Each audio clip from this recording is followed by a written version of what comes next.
Wala na daw cobra. Mga idol, red horse na lang natira.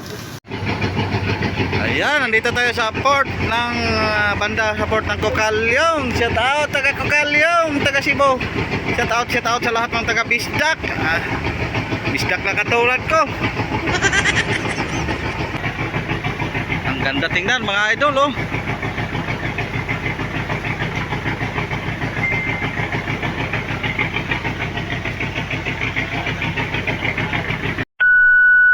Bago po natin ipagpatuloy ang ating mga video mga idol, shout out pala kay si Badong Vlog, Silvidan Galambao, Ria Birano, si Cribol, at shout out din kay Audrey Ander dyan sa Singapore. Ayan, mag-ingat po kayo palagi mga idol, shout out sa inyong lahat. Ayan, patuloy po tayo mga idol sa ating video pagkatapos ng ating intro.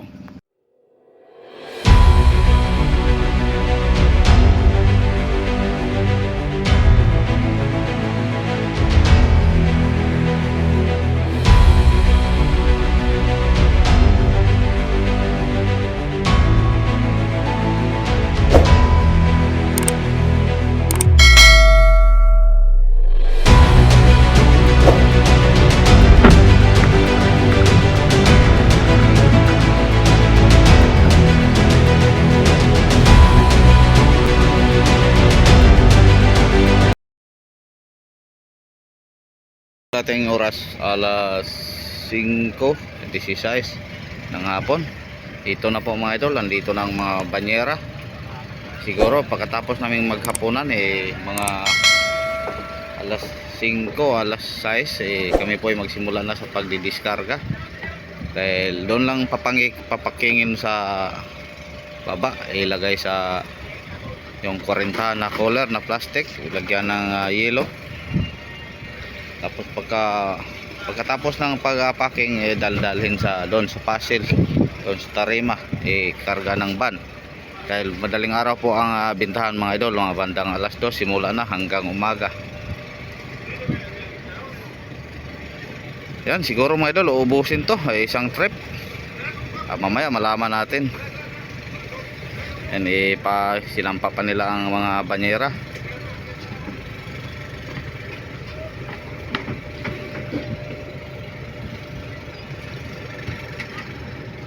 A few moments later.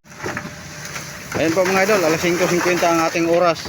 Kami nagbakbaka na sa pagdiskarga. Yun.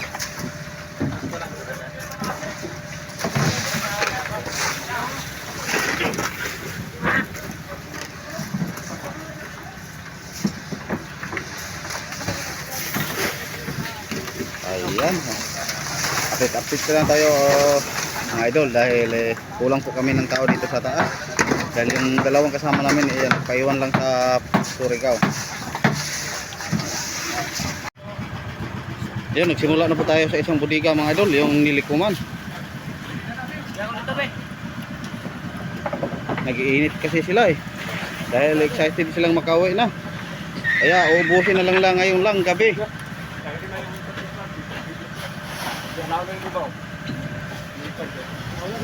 Shout out pala sa aming mga kaibigan sa SFB Fishing. Ito na po ang inyong blessing na binigay sa amin. Diniskarga na.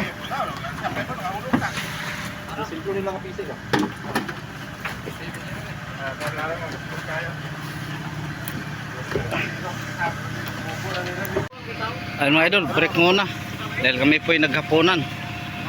Tambay muna sandali. Ayan, kumain pang mga idol natin, no?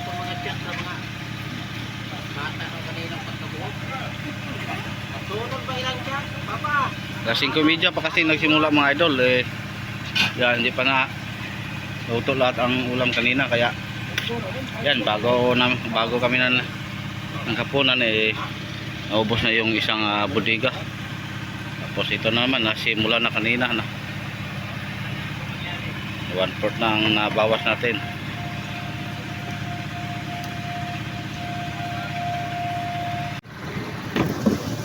Ayun mga idol, alas 8 pa lang pero kalahati na. Siguro hanggang alas 11 matapos namin itong isang bodega. Nag-iinit kasi sila Ako pa-relax lang muna dahil masakit ang hawak. Yung likuran ko ay mga idol. Iba na kasi ko pag ano, matanda na.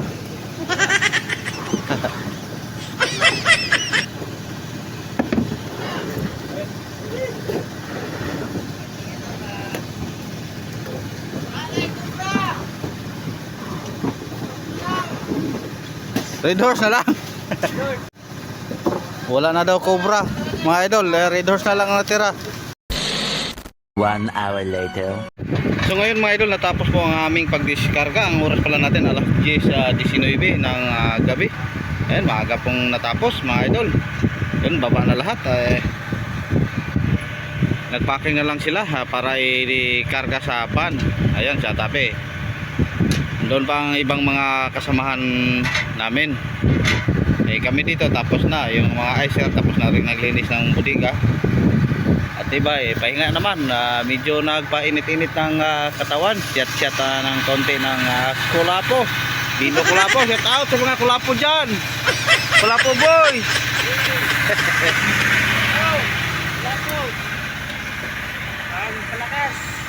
Ayan, dahil tapos na po ang trabaho, Kulapo na sila mga idol para pang patulog daw. Sabi nila dahil maginaw po dito sa Cebu. Katawan. Kulapo lang muna. Ayan, thank you mga idol. Hanggang bukas na naman, update tayo. Siguro bukas kami po uuwi na patungong Negros. Update lang tayo sa daan mga idol. Ulitin ko, magandang gabi ulitin yung lahat. Tomorrow. Ito na, papauwi na po kami. Patungo na po kaming Negros. Ayan, dito naman kami dumaan mga idol sa tulay ng yung bagong tulay sa Cordoba. Ayun.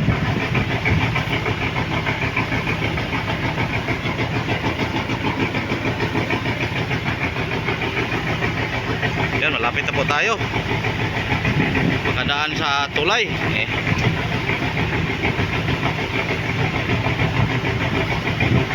Mamaya mga idol, pag doon na tayo sa malapit na, medyo malapit na, update natin. Dahil may ginagawa pala ako mga idol. Tinutal ko yung mga kabuhang binta namin galing sa mula sa Placer hanggang dito sa Cebu. Ang total po namin lahat mga idol umabot po ng 1.1 million.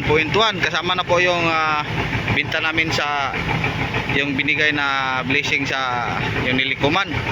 Buti na lang mga idol medyo mataas-taas po ang presyo dito sa Cebu.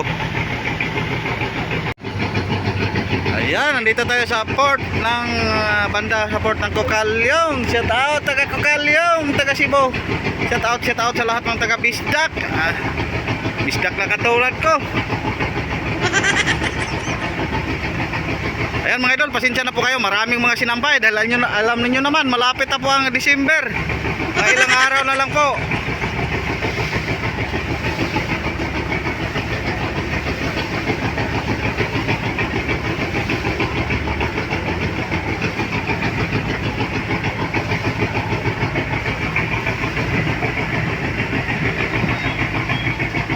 Laki pala ng tulay dito ang taas hanggang doon ay napakita naman natin ito dati mga idol yung umuwi kami na galing sa Surigao na sumakay po ako ng Cocalyong. Ito napakita na natin dyan banda mga idol. Paglabas namin dyan yun, let's go na Negros. Dyan kami dadaan tapos madaanan namin yung sa gilid ng SM siguro, SMC side. Yung nakita nyo yung torre na ano. Yan.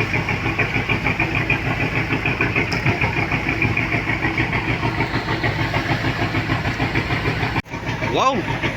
Ang taas!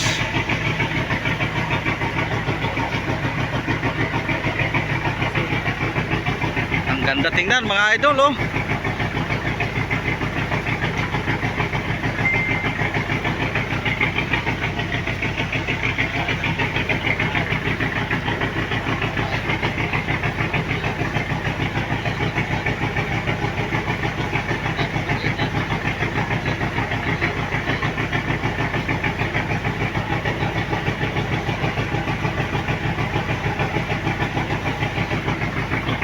Ayun, dyan banda mga idol palabas na yan patungong Negros.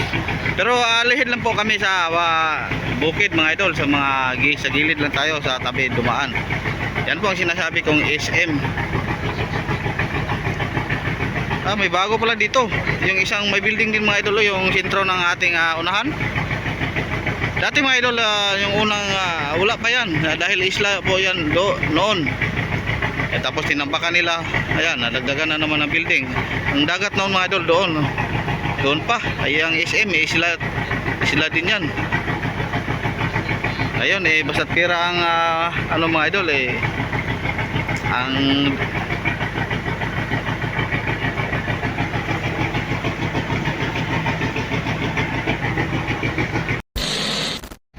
ayan mga idol, ito na po ang unang binalansi ko, itong ka-idol Gary, dahil siya po ang nangunguna nito. Mamaya i-update lang natin lahat pag matapos, dahil pero unang ano ko pala itong kanyang bintaw. Pero sa pang yung unang trip namin ngayon, tapos itong pang last trip namin, bale pangalawang biyahe lang po itong nabalansin natin, dahil yung una napakita naman, update natin palagi. Ito yung kasunod na nasundan ngayon hindi to nabalansin, dahil alam niyo naman medyo konti lang aming nagbali-bali lang kami. Pakita ko na lang pag matapos lahat.